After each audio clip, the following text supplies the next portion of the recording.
BJP के नेता जो हैं सभी घटक दलों से अलग अलग बात कर रहे हैं। अच्छा। और फिर फाइनली सबकी सहमति से सीटों की घोषणा कर दी जाएगी कि कौन कहाँ से लड़ेगा। तो पार्टी के अध्यक्ष हैं बीजेपी के जेपी नड्डा और अमित शाह गृह मंत्री, उन लोगों से इनकी मुलाकात होगी और सीटों का जो तालमेल है वो वही दोनों नेता बात करेंगे। उसमें चिराग पासवान नहीं रहेंगे। फिर उसके बाद उम्मीदवारों पर भी चर्चा होगी कि किसको कहाँ से लड़ाया जा रहा है, क्योंकि वो जातीय कम्बिनेशन बाकी सब चीज़ें भी देखनी है। तो ये 1 to 1 इनकी बातचीत होगी। कहा जा रहा है कि बड़े क्राइटेरिया फिट किए गए हैं। हाँ, इस बार। हाँ, मैं उसी की बात कर रहा था कि माने 3 तो एकदम स्पष्ट मान के चलिए, 40 से 50% सिटिंग कैंडिडेट का वो सीट कट जाएगा। माने उस हिसाब से देखिए तो इसमें जो फिट नहीं बैठेंगे उसमें अगर है तो हम कह सकते हैं कि राधा मोहन सिंह का सीट कटना तय है।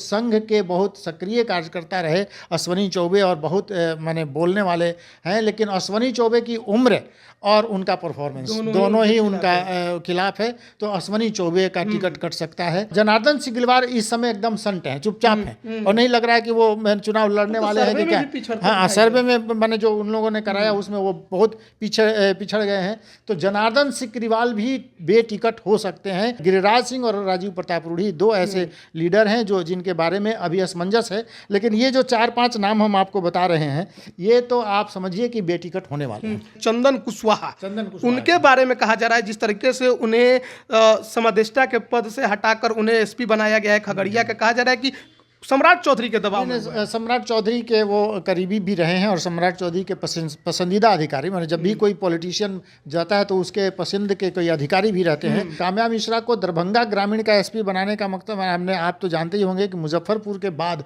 उस इलाके में चले जाइए तो दरभंगा माने जो बैड एलिमेंट्स जो हैं जिन पर नकेल कसने की जरूरत है वो सचमुच में उसी इलाके में जहाँ काम्या मिश्रा को भेजा गया। मतलब एक बड़ी चुनौती। हाँ, एक बड़ी चुनौती काम्या मिश्रा के सामने है। पटना में सब लोगों ने देखा है उनका काम कैसा होता था, तो इसलिए एक ये अच्छा चॉइस है सरकार का और वहाँ लाया गया है। तो जिस तरह से अपराध की घटनाएं बढ़ रही हैं पूरे प्रदेश में, तो उस पर वहाँ लगाम लगाने में वो सफल होंगी। नमस्कार, आप लाइव बिहार देख रहे हैं। मैं हूँ राजमोहन तिवारी।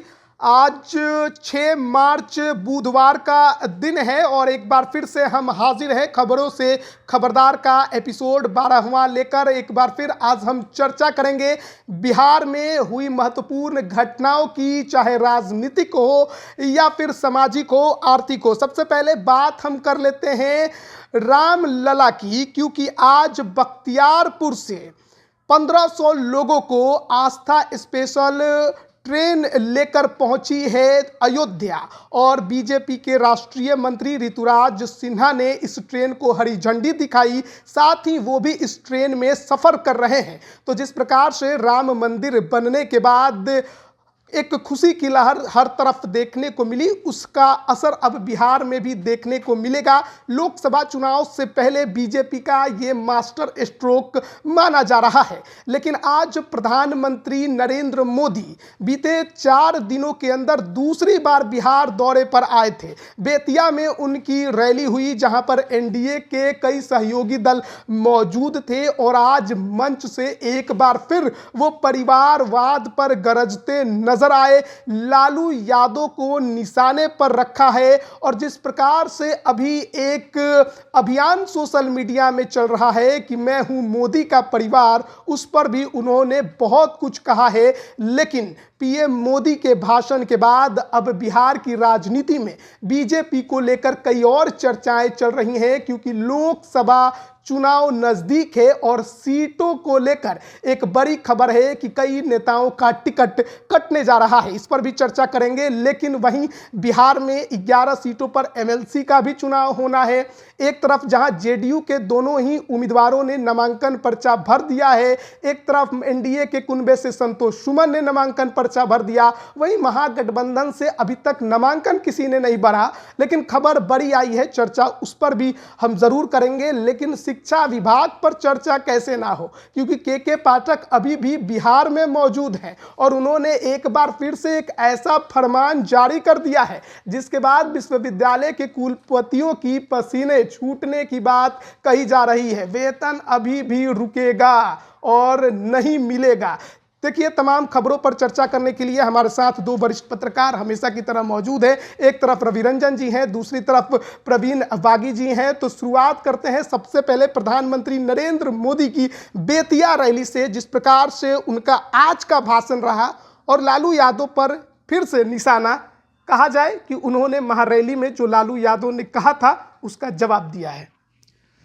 बिल्कुल, देखिए ये 4 दिन के अंदर पीएम की दूसरी रैली हुई बिहार में, और हालांकि ये सरकारी कार्यक्रम था मगर उसको उन्होंने राजनीतिक बना दिया और उस मंच से खूब राजनीतिक भाषण हुए। अपनी उपलब्धियां भी उन्होंने गिनाई और साथ ही लालू यादव ने गांधी मैदान की रैली में जो सवाल उठाए थे पीएम नरेंद्र मोदी के परिवार को लेकर के, उसका चुन चुन करके उन्होंने जवाब दिया।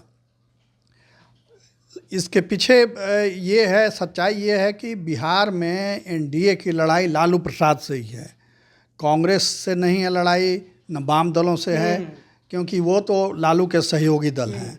मुख्य ताकत जो है बिहार में एनडीए के खिलाफ जो खड़ी है वो है लालू प्रसाद। तो इसलिए लालू प्रसाद स्वाभाविक रूप से एनडीए के नेताओं के निशाने पर रहेंगे और वो फिर उन्होंने एक बार वो जंगल राज की याद दिला दी। मगर उसके साथ ही दिलचस्प ये है कि कल ही हाई कोर्ट ने ये कह दिया कि पटना सुरक्षित शहर नहीं है। अच्छा। पटना में कोई नागरिक सुरक्षित नहीं है। उसमें एक वकील की पिटाई हो गई थी और उस वकील साहब ने थाने में केस किया तो थानेदार ने हल्की धाराएं उसमें लगा दी ताकि आरोपियों को थाने से ही जमानत मिल जाए। तो उसी पर सुप्रीम कोर्ट, ये पटना हाई कोर्ट में ये मामला गया और न्यायाधीश महोदय ने ये टिप्पणी कल की। तो ये उसी तरह हो गया जैसे एक बार 1994-95 में कोर्ट ने टिप्पणी की थी कि बिहार में जंगल राज से भी बदतर स्थिति है। जंगल राज के भी कुछ कानून होते हैं मगर बिहार में कोई कानून नहीं है। तो उसी तरह आज राजधानी पटना के बारे में जब हाई कोर्ट ये कह रहा है कि ये नागरिकों के रहने के लिए सुरक्षित शहर नहीं है, तो आप समझ जाइए कि जब राजधानी पटना सुरक्षित है तो बिहार का क्या हाल होगा। मोदी जी आज खूब जंगल राज पर बोल के गए और खूब जंगल राज पर बोल के गए हैं। तो राजनीतिक दल ऐसे ही एक दूसरे पर आरोप प्रत्यारोप लगाते रहते हैं और उसमें पिसती है बीच में जनता। आप ऐसे भी देख लीजिए कि पटना कितना सुरक्षित शहर है, रोज 8-10 मोबाइल या चेन छीनने की घटनाएं हो रही हैं। एक मजिस्ट्रेट साहब निकले थे अभी 2 दिन पहले ड्यूटी करके और वहाँ कमिश्नर के कार्यालय के सामने खड़े थे, वहाँ से छीन लिया उनका मोबाइल। तो ये स्थिति हो गई है और पुलिस बेचारी निरीह बनी दिखती है। मंच पर एक बार फिर वही दृश्य दिखा जो औरंगाबाद बेगूसराय में देखने को मिला। बात पीएम मोदी ने एनडीए की, लेकिन एनडीए के 2 सहयोगी दल चिराग पासवान, उपेंद्र कुशवाहा यहाँ भी मौजूद नहीं थे। उसके पीछे तो कारण ये है कि चूँकि सरकारी आयोजन था, सरकारी कार्यक्रम था और वो दोनों न वहाँ के सांसद हैं न विधायक हैं, तो हाँ न सरकार में शामिल हैं, तो उनको वहाँ बुलाने का कोई तुक नहीं था। वो तो जो विभाग वहाँ आयोजन करता है कार्यक्रम, उस विभाग की ओर से निमंत्रण जाता है, तो वहाँ के स्थानीय सांसद विधायकों को जाता है या बिहार सरकार के जो मंत्री हैं उनको जाता है। तो वो लोग थे मौजूद वहाँ, तो ये दोनों उसमें शामिल नहीं है, इसलिए नहीं गए। चर्चा में हम रवि रंजन जी को भी जोड़ेंगे क्योंकि आज एक और दृश्य यह है कि नीतीश कुमार मंच पर नहीं थे। असल में नीतीश कुमार, जैसे कि खबर है, इसमें हम लोग बातचीत भी करेंगे कि नीतीश कुमार दिल्ली के लिए रवाना हो गए हैं अभी। हाँ, अभी थोड़ी देर पहले दिल्ली के लिए रवाना हुए हैं। दिन में चूंकि उन्होंने अपने बहुत निकटतम सहयोगी जो उनके करीबी मित्र भी हैं, विजय चौधरी, वहाँ पर प्रधानमंत्री की अगवानी में यहाँ से गए थे बिहार सरकार की तरफ से।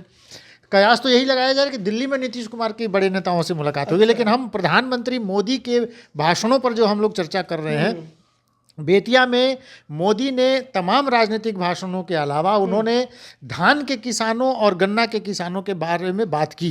किसान आंदोलन से प्रभावित सरकार आज की है और उस बारे में उन्होंने चर्चा की, धान के किसानों की और मैंने गन्ना किसानों की बेहतरी के लिए, क्योंकि हाल ही में उन्होंने एमएसपी गन्ना का बढ़ाया है और कहा है कि गन्ना किसानों के लिए। लेकिन यही प्रधानमंत्री हैं जो एक बार कह के गए थे कि यहीं की चीनी खाकर मैं यहीं की चीनी से चाय मैं पीऊँगा, अगली बार मैं आऊँगा तो। लेकिन इस बार भी प्रधानमंत्री ने वहाँ के गन्ना किसानों के बारे में, जो वहाँ का सुगौली माने पूर्वी चंपारण और पश्चिमी चंपारण, दोनों ही चंपारण में बंद पड़ी चीनी मिलों का जो पुराना आंदोलन है उसके बारे में उन्होंने कुछ नहीं कहा। तो लोगों में उत्साह भरने के लिए कि महात्मा गांधी को माने करमचंद गांधी को यहाँ के लोगों ने महात्मा बना दिया, लेकिन वहाँ के लोगों को और क्या मिलेगा। प्रधानमंत्री ने 4,000 करोड़ की योजनाओं का उद्घाटन और शिलान्यास किया है, पर किसानों के बारे में उन्होंने ऐसा कुछ नहीं कहा। उन्होंने कहा कि किसान हमारे हृदय में बसते हैं और हम उनके लिए कर रहे हैं, लेकिन खास तौर के बेतिया में वो धान का भी इलाका है और गन्ना का भी है, तो उस बारे में उन्होंने कोई स्पष्ट बात नहीं कही। राधा मोहन जी मंच पर दिखे और इस पर भी हम लोग चर्चा करेंगे कि राधा मोहन सिंह का क्या टिकट बचेगा कि जाएगा, इस पर तो आगे बातचीत करेंगे कि राधा मोहन सिंह वहाँ मंच पर थे। संजय जायसवाल भी, जो दोनों ही, एक पूर्वी चंपारण और एक पश्चिमी चंपारण, तो ये लोग मौजूद थे। तो राजनीतिक बातें तो खूब हुई, लेकिन राजनीति के भीतर यही बात है कि ये इन नेताओं का जो जमीन पर काम है, जनता में उसको लेके नाराजगी है और प्रधानमंत्री उस पर बिल्कुल, इस पर हम लोग तुरंत बाद ही चर्चा करेंगे। लेकिन एक खबर नीतीश कुमार से ही जोड़ कर ले लेते हैं, क्योंकि आज अभी दिल्ली जा रहे हैं, फिर वहाँ से विदेश जाएंगे। दिल्ली में मौजूद रहेंगे, बीजेपी का शीर्ष नेतृत्व मौजूद है, चिराग पासवान भी दिल्ली में है।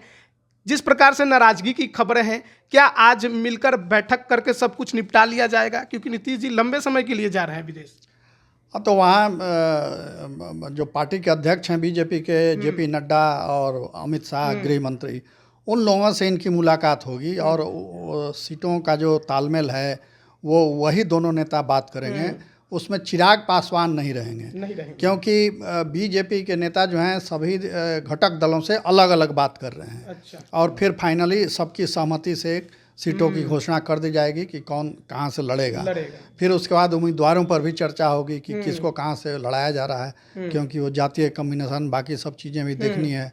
तो ये 1-to-1 इनकी बातचीत होगी। इसमें एक महत्वपूर्ण बात है कि भाजपा अभी देख रही है, महागठबंधन की तरफ भाजपा का नज़र है, और उनको जो कहता है ना कि पहले पेड़ के देख लेना कि ये लोग क्या करने वाले हैं, और अभी और उधर से जो भगदड़ मचेगी तो कौन कौन नेता इधर आने वाले हैं, क्योंकि जब सीटों की बंटवारे की बात हो गई तो उधर से कोई बड़ा नेता इधर आ गया तो उनको भी एडजस्ट करना होगा। केंद्रीय चुनाव समिति की बैठक बीते दिन बीजेपी की हुई थी, बड़ी बैठक हुई थी, सम्राट चौधरी की अध्यक्षता में बड़े बड़े नेता उसमें मौजूद थे, और कहा जा रहा है कि बड़े क्राइटेरिया फिट किए गए हैं इस बार। हाँ, मैं उसी की बात कर रहा था कि माने 3 तो एकदम स्पष्ट मान के चलिए। भाजपा ने जो क्राइटेरिया वो किया है, फिक्स किया है, उसमें महत्वपूर्ण बात है कि 70 की उम्र जो पार कर गए हैं। दूसरी महत्वपूर्ण बात है कि जो 3 बार या उससे अधिक बार सांसद रह चुके हैं, और तीसरा है कि परफॉर्मेंस उनका कैसा है, जनता में उन्होंने क्या काम किया है। और इस हिसाब से हम देखें तो माने 40 से 50% सिटिंग कैंडिडेट का वो सीट कट जाएगा। माने उस हिसाब से देखिए तो इसमें जो फिट नहीं बैठेंगे उसमें अगर है तो हम कह सकते हैं कि राधा मोहन सिंह का सीट कटना तय है, क्योंकि वो 6 बार सांसद रह चुके हैं, उम्र भी उनकी हो चुकी है।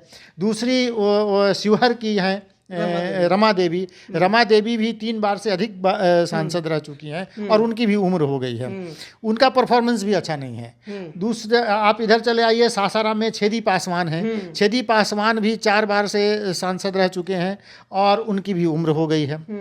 आप चले जाइए सुशील सिंह के बारे में जो चर्चा है औरंगाबाद में, सुशील सिंह भी 3 बार, मैंने एक जदयू से और 2 बार भाजपा से, तो 3 बार तो सांसद रह चुके हैं, और उनके परफॉर्मेंस के आधार पर माने उनको बेटिकट किया जा सकता है। सबसे महत्वपूर्ण बात है, जो संघ के बहुत सक्रिय कार्यकर्ता रहे अश्वनी चौबे, और बहुत माने बोलने वाले हैं, लेकिन अश्वनी चौबे की उम्र और उनका परफॉर्मेंस दोनों ही उनका खिलाफ है, तो अश्वनी चौबे का टिकट कट सकता है।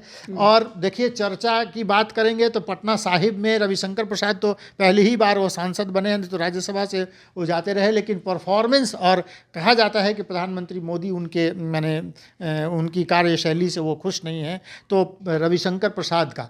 गिरिराज सिंह के बारे में ये चर्चा छिड़ी है, लेकिन ये चर्चा है। गिरिराज सिंह की टिकट मिलेगी कटेगी इस पर अभी है, लेकिन गिरिराज सिंह के बारे में भी चल रही है बात कि उनकी टिकट कटेगी। एक महत्वपूर्ण टिकट जो लाठीचार्ज के समय बहुत चर्चा में आ गए, जनार्दन सिग्रीवाल जो महाराजगंज से।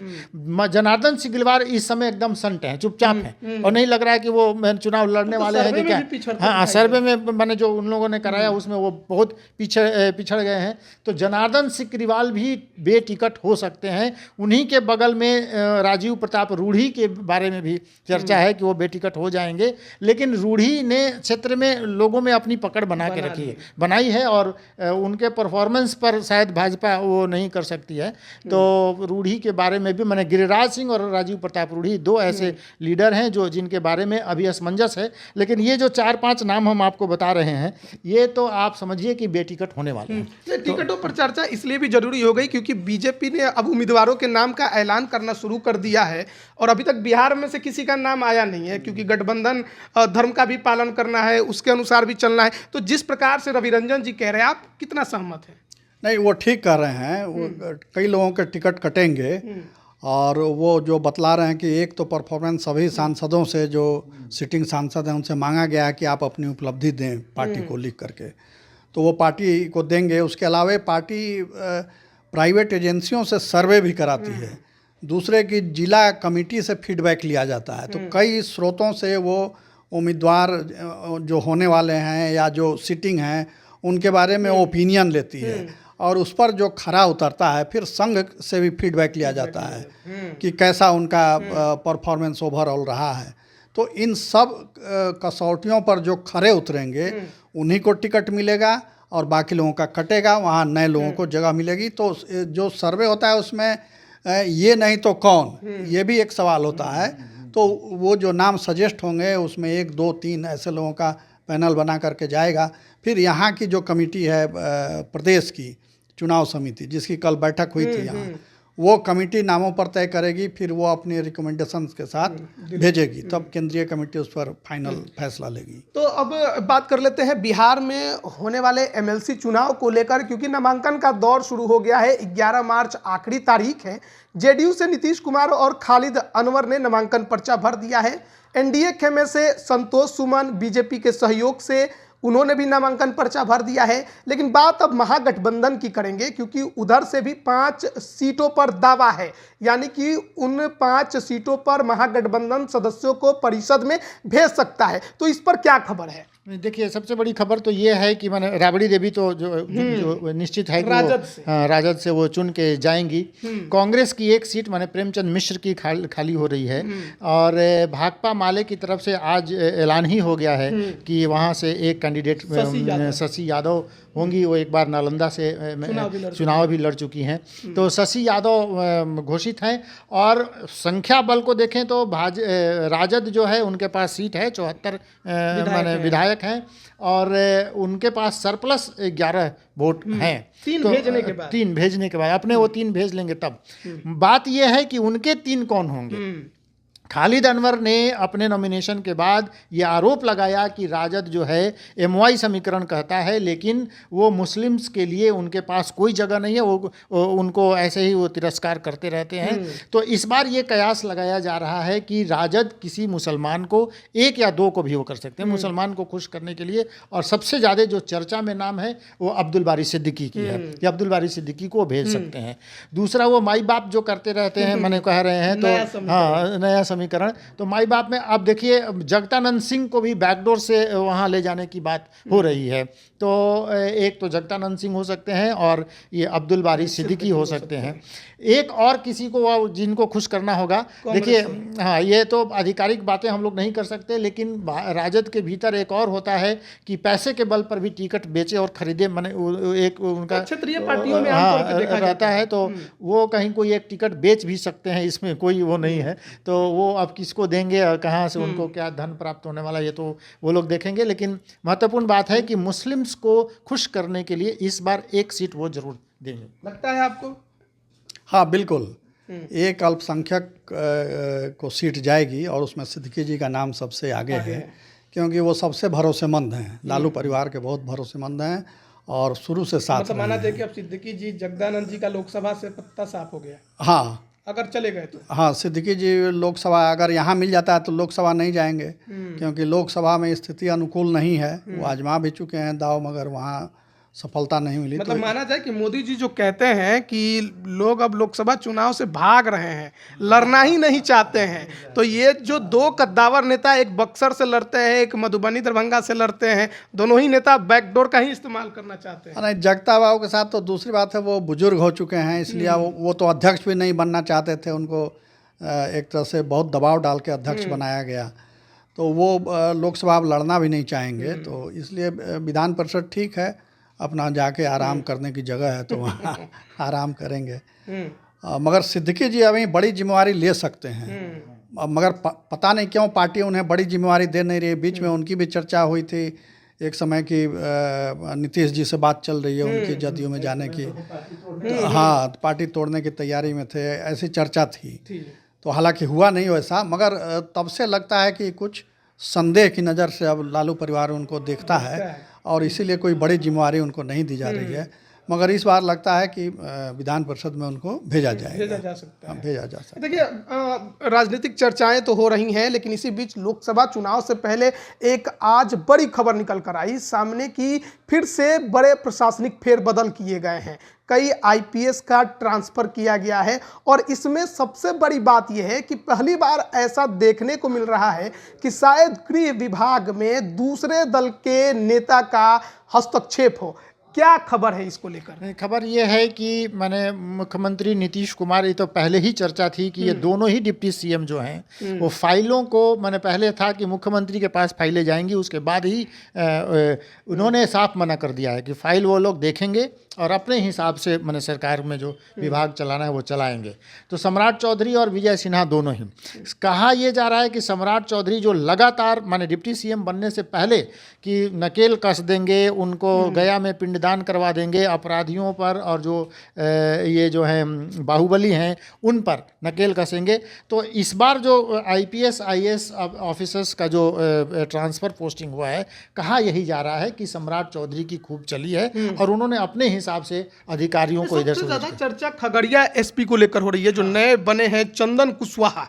उनके बारे में कहा जा रहा है जिस तरीके से उन्हें समादेष्टा के पद से हटाकर उन्हें एसपी बनाया गया है खगड़िया का, कहा जा रहा है कि सम्राट चौधरी के दबाव में। सम्राट चौधरी के वो करीबी भी रहे हैं, और सम्राट चौधरी के पसंदीदा अधिकारी, माने जब भी कोई पॉलिटिशियन जाता है तो उसके पसंद के कोई अधिकारी भी रहते हैं, और वो चाहता है कि वो अधिकारी उनके इर्द गिर्द और चाहे की पोस्ट पर वो रहें। तो सम्राट चौधरी से उनकी एक मुलाकात भी हुई थी मैंने इस ट्रांसफ़र पोस्टिंग से पहले, और उनको अच्छे जगह पर भेज दिया, मैंने एसपी बना के, मैंने वो तो संटिंग पोस्ट होता है जो सार्जेंट का होता है समादेष्टा का, तो वहाँ से उनको एसपी बनाया है। तो इसमें ये लगता है कि सम्राट चौधरी की चली है, और सम्राट चौधरी इन चीज़ों को देख रहे हैं। मुख्यमंत्री तो अब 10 दिन नहीं रहेंगे, तो एक तरह से मुख्यमंत्री सम्राट चौधरी ही रहेंगे, तो अब सरकार चलाएंगे सम्राट चौधरी, ऐसा लग रहा है। अब बिहार के मुख्य सचिव भी बदल गए, कई आईएएस बदल गए, कई आईपीएस का लगातार तबादला हो रहा है। तो बीजेपी के साथ सरकार नीतीश कुमार ने तो बना ली, लेकिन लग रहा है कि पहले की तरह मनमाफिक काम कर पा रहे हैं। बिल्कुल नहीं करेंगे, क्योंकि ये उसी समय तय हो गया था जब वो इस बार फिर एनडीए में आए सीएम, तो वो तय हो चुका था कि अब वो पुराना रिश्ता अब नहीं रहेगा, क्योंकि जो पुराने डिप्टी उनके हुआ करते थे उनको पार्टी ने एक तरह से किनारे कर दिया, और ये नए डिप्टी उनके साथ लगाए गए जो उनके साथ बराबरी के स्तर पर बात करते हैं और अपने दावे को मजबूती से रखते हैं। मगर जहाँ तक तबादलों का सवाल है, वो तो चुनाव होना है लोकसभा का, तो जिनका 3 साल हो गया है पूरा अधिकारियों का, चुनाव आयोग का वो आदेश होता है, तो उन सब का बदला जाएगा। वो थानेदार से लेकर के और डीएम तक, कमिश्नर तक बदले जाते हैं, तो उसी क्रम में ये बदला जाता है, और ये एक नियमित प्रक्रिया है। हाँ, उसमें ये ज़रूर है कि जो राजनेता हैं या मंत्री हैं वो चाहते हैं कि हमारे इलाके में हमारे प्रभाव में रहने वाला अधिकारी जाए, हमारा अपना अधिकारी जाए। चर्चित आईपीएस अधिकारी और हैं, महिला हैं, काम्या मिश्रा, बीते कई दिनों से दिखाई नहीं दे रही थी, ग्राउंड पर नजर नहीं आ रही थी, अब उन्हें दरभंगा ग्रामीण का एसपी बनाया गया है। वो तो डायनेमिक अफसर रही हैं, पटना में सब लोगों ने देखा है उनका काम कैसा होता था, तो इसलिए एक ये अच्छा चॉइस है सरकार का, और वहाँ लाया गया है। तो जिस तरह से अपराध की घटनाएं बढ़ रही हैं पूरे प्रदेश में, तो उस पर वहाँ लगाम लगाने में वो सफल होंगी ऐसा लगता है। काम्या मिश्रा जो हैं वो जुझारू ऑफिसर्स की तरह काम करती हैं, भीड़ में लोगों से भिड़ जाना, और इसमें काम्या मिश्रा ने अपना परफॉर्मेंस पटना में दिखाया है। तो काम्या मिश्रा को दरभंगा ग्रामीण का एसपी बनाने का मकसद हमने, आप तो जानते ही होंगे कि मुजफ्फरपुर के बाद उस इलाके में चले जाइए तो दरभंगा जो बैड एलिमेंट्स जो हैं जिन पर नकेल कसने की जरूरत है, वो सचमुच में उसी इलाके में जहाँ काम्या मिश्रा को भेजा गया है। मतलब कि एक बड़ी चुनौती, हाँ, एक बड़ी चुनौती काम्या मिश्रा के सामने है। लेकिन एक जुझारू महिला ऑफिसर है जो जिसने क्राइम पर कंट्रोल किया था पटना में, उसने दिखाया था, अपने आप को साबित किया था। तो काम्या मिश्रा को ग्रामीण एसपी दरभंगा का बनाया गया है। तो ये बहुत अच्छी बात है। काम्या मिश्रा को अब परफॉर्म, हालांकि वो छुट्टी पर चली गई थी, उनकी लीव खत्म हो गई, तो अब वो आ गई हैं, तो सीधे उनको क्षेत्र में ही भेजना, फील्ड में भेजना, ये एक बड़ी बात है। बड़ी बात है। चलिए आखिरी खबर की ओर बढ़ते हैं, और वो है बिहार में शिक्षा विभाग के अपर मुख्य सचिव के पाठक। देखिए, दिल्ली जाने को लेकर सब कुछ उनका तय हो चुका है, लेकिन अभी दिल्ली नहीं गए हैं, बिहार में ही हैं, शिक्षा विभाग की जिम्मेदारी संभाल रहे हैं और फरमान अभी भी जारी कर रहे हैं। अब कुलपतियों को लेकर एक बड़ी उन्होंने बैठक 9 मार्च को बुला ली है, उस पर विस्तार से जानकारी लेंगे कि अब पाठक जी नहीं मानेंगे।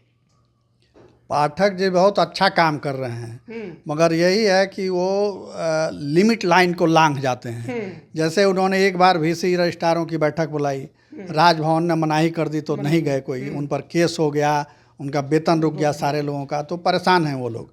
अब फिर दोबारा उन्होंने मीटिंग बुलाई है। तरीका ये होता कि राजभवन वो जाते, के पाठक और राज्यपाल से मिल करके उनके थ्रू मीटिंग बुलाई जाती, वो भी उसमें रहते और अपनी बात रखते, के पाठक की यूनिवर्सिटी में क्या गड़बड़ियाँ उसको कैसे दुरुस्त किया जाए, तो उसमें राजभवन की भी सहमति होती और कोई सार्थक रिजल्ट निकलता। तो के पाठक का स्वभाव है कि हमेशा सिंह निकाले रहते हैं, कहीं भी जाएंगे तो सिंह निकाल के भिड़ जाएंगे सामने वाले से, और इसी में खेल बर्बाद हो रहा है। ये तो सच है, कोई इससे इनकार नहीं करेगा कि बिहार के जो विश्वविद्यालय हैं वो छात्रों के सपनों की कब्रगाह बन गए हैं। सेशन इतने लेट हैं, 4-4 साल 5-5 साल, छात्रों का जीवन बर्बाद हो जा रहा है। वो बाहर दूसरे यूनिवर्सिटीज़ में जा करके एडमिशन नहीं ले पा रहे हैं, compete करने के बावजूद उनका समय पर यहाँ से रिजल्ट नहीं मिल रहा है, नौकरियाँ छूट जा रही हैं। तो उसको सुधारने में अगर के पाठक लगे हुए हैं तो सराहनीय काम है, मगर यही है कि सफलता से ज़्यादा वो विफलताएं झेल रहे हैं, और इसकी वजह यह है कि सिंह निकाल के लड़ने की प्रवृत्ति, इस प्रवृत्ति को अगर वो छोड़ दें और सबका सहयोग लेकर के आगे बढ़ें तो सफलता उनको बहुत ज़्यादा मिलेगी। एक और महत्वपूर्ण बात है कि के पाठक आखिर इतने अग्रेसिव क्यों हैं। मैंने अब तो हो गया कि उनको जाना है, अब छुट्टी यहाँ से अनुमति मिल भी गई है, तो फिर एक उन्होंने, असल में शिक्षा विभाग हमेशा ही विश्वविद्यालयों को अंकुश में रखना चाहता है, और ये टकराव राजभवन और सीएम हाउस की का है। ये टकराव सीएम हाउस का, बिल्कुल माना जाए कि नीतीश कुमार मतलब वही लड़ रहे हैं राजभवन, बिल्कुल बैकअप माने नीतीश कुमार का है। और जाते जाते उन्होंने, माने आज नीतीश कुमार गए, के पाठक का फरमान आ गया, चेहरा पाठक जी। हाँ बिल्कुल। अब आपको याद होगा कि पटना विश्वविद्यालय, माने पटना यूनिवर्सिटी, वो जो प्रिंसिपल थे ललन जी, सुधा श्रीवास्तव जो जदयू की नेता थी, उनके हस्बैंड, उन्होंने मैंने किस तरह से विश्वविद्यालय के कार्यक्रम में जिंदाबाद, मुख्यमंत्री जिंदाबाद के नारे लगाए थे। और ये तो वो जो है विश्वविद्यालयों पर अंकुश रखने के लिए नीतीश कुमार बहुत दिन से माने ललायित हैं। 1-2 विश्वविद्यालय के कुलाधिपति खुद बन गए, माने विधानसभा में वो कानून बना के और विश्वविद्यालय के कुलाधिपति बन गए, वो चांसलर बन गए हैं। तो नीतीश कुमार की इच्छा है कि इस पर हम जो बैठक बुलाई गई उसमें कहा गया है कि जिस प्रकार से परीक्षाओं में विलंब हो रहा है, छात्रों को दिक्कत हो रही है, उससे जुड़ी हुई ये बैठक है। लेकिन जिस प्रकार से बागी जी ने कहा कि इसमें आपको राजभवन से बात करने में दिक्कत क्या है? हाँ, बात वही है ना कि माने राजभवन, आखिर राजभवन ये कह रहा है कि ये अधिकार हमारा है। कुलाधिपति माने राज्यपाल गवर्नर होते हैं, तो कुलाधिपति से पूछ लेने में क्या दिक्कत है। और वाइस चांसलर कोई पॉलिटिकल पोस्ट तो है नहीं, माने वाइस चांसलर पढ़ने निकले माने लोग हैं, कुलपति जो सही लोग बनाए जाते हैं, तो उनको जेल भेज देंगे, उन पर FIR कर देंगे, माने हाँ वेतन रोक देंगे। ये क्यों कर रहे हैं आखिर इसका? लेकिन ये पद भी एक तरह से वो पॉलिटिकल हो गया है, कुलपति अपने राजनीतिक लाभ के लिए भी बनाए जाते हैं, तो निश्चित रूप से ये राजभवन और एक अणे मार्ग जो है उसके भीतर का टकराव इसमें दिख रहा है। तो जैसा रवि रंजन जी ने कहा कि एग्रेसिव इतने अब होने की उनको ज़रूरत नहीं है, दिल्ली उनको जाना है, अब तो केंद्रीय प्रतिनियुक्ति पर वो जा रहे हैं। फिर जिस प्रकार से सीधा सीधा आरोप है कि नीतीश कुमार जी के कहने पर कर रहे हैं। बिल्कुल, ये सोचा भी नहीं जा सकता कि उनका सह न हो, बगैर उनकी सह के, बगैर मुख्यमंत्री के सह के कोई अधिकारी इतना बढ़ चढ़ के पंगा नहीं मोल ले सकता राजभवन से। और चाहते सीएम नीतीश चाहते तो 1 मिनट में ये हल हो सकता था, उनको बुला करके समझा देते, कह देते। यहाँ भाजपा फेल दिखती है, क्योंकि सदन में सम्राट चौधरी ने घोषणा की थी, आपको याद होगा वो शिक्षकों के टाइमिंग का समय, वो आज तक नहीं बदला, अभी भी 9 बजे उनको आना है। और सदन में सम्राट चौधरी ने घोषणा की थी कि ये कोई इशू नहीं है, हम इसको हल करा लेंगे, अभी मुख्यमंत्री के साथ मीटिंग होना है। तो और मुख्यमंत्री जी ने ऐलान किया नहीं हुआ, और मुख्यमंत्री खुद ऐलान कर चुके हैं। तो इसका मतलब कि के पाठक ने कन्विंस कर दिया मुख्यमंत्री को कि ये जरूरी है, इसलिए मुख्यमंत्री भी चुप लगाए बैठे हैं। और इसमें भाजपा भी विवश दिख रही है, तो उसके राज्यपाल रोज अपमानित हो रहे हैं। दिल्ली कब जाएंगे फिर? कि आप तो जा रहे हैं केंद्रीय प्रतिनियुक्ति पर, शिक्षा विभाग का अपर मुख्य सचिव दूसरे को नहीं बनाया जा रहा है, सारा काम आप ही देख रहे हैं। है, जब वो रिलीव करेंगे तब न जाएंगे, तो सरकार उनको छोड़ नहीं रही है। अभी एनओसी तो दे दिया था, एनओसी दे दिया है, मगर उनको कहा है कि अभी 2 महीना 1 महीना और रुकिए, थोड़ा सा ट्रैक पर ले आइए शिक्षा को, तब उनको भी मजा आ रहा है, एंजॉय कर रहे हैं। ट्रैक पर लाना है या राजभवन को ट्रैक पर लाना है? ये तो बड़ा गूढ़ सवाल है इसमें, मगर दोनों है, दोनों मकसद है। हालांकि जो मौजूदा राज्यपाल हैं अभी, वो ऐसे नहीं है कि सरकार के काम में रोज अड़ंगा डालें, वो तो बड़े अच्छे स्वभाव के हैं और अच्छी ट्यूनिंग है उनकी सीएम नीतीश के साथ। मगर पता नहीं क्यों नीतीश जी इसमें हस्तक्षेप नहीं कर रहे हैं और राजभवन को लांछित और अपमानित करा रहे हैं। चलिए, तो आज की महत्वपूर्ण खबरों पर हम लोग चर्चा कर रहे थे, कई महत्वपूर्ण बातें हुई, लेकिन पीएम नरेंद्र मोदी का आज बिहार दौरा था और हर कोई ये उम्मीद लगाए बैठा था कि देखिए कई योजनाओं का शुभारंभ होगा, उद्घाटन होगा, शिलान्यास तो होगा ही, लेकिन जिस प्रकार से गांधी मैदान से राजद सुप्रीमो लालू प्रसाद यादव ने पीएम मोदी के परिवार पर उंगली उठा दिया था, सवाल उठा दिया था, उसके बाद आज मोदी जी चुन चुन कर जवाब देंगे। मोदी जी आए भी और उन्होंने जवाब भी दिया है, परिवारवाद पर जवाब खुलकर दिया, बिहार में जंगल राज पर बात कही और एक बार फिर वो नारा दोहराया कि मोदी का परिवार, मैं हूं मोदी का परिवार। तो ये नारा अभी अभियान जो है सोशल मीडिया पर लगातार आपको देखने को मिल रहा है। वहीं एमएलसी चुनाव की क्या अपडेट थी उस पर भी हमने आज चर्चा की। लेकिन नीतीश कुमार अब विदेश दौरे के लिए निकल गए हैं, पटना उन्होंने छोड़ दिया है। देर शाम को ही दिल्ली में आज बीजेपी नेतृत्व के साथ उनकी बैठक हो सकती है। चिराग पासवान, उपेंद्र कुशवाहा की नाराजगी की बात खूब चल रही है, लेकिन इसी बीच अगर नीतीश आज दिल्ली में मिलते हैं तो क्या एनडीए में सीट शेयरिंग के समझौते को सुलझा लिया जाएगा?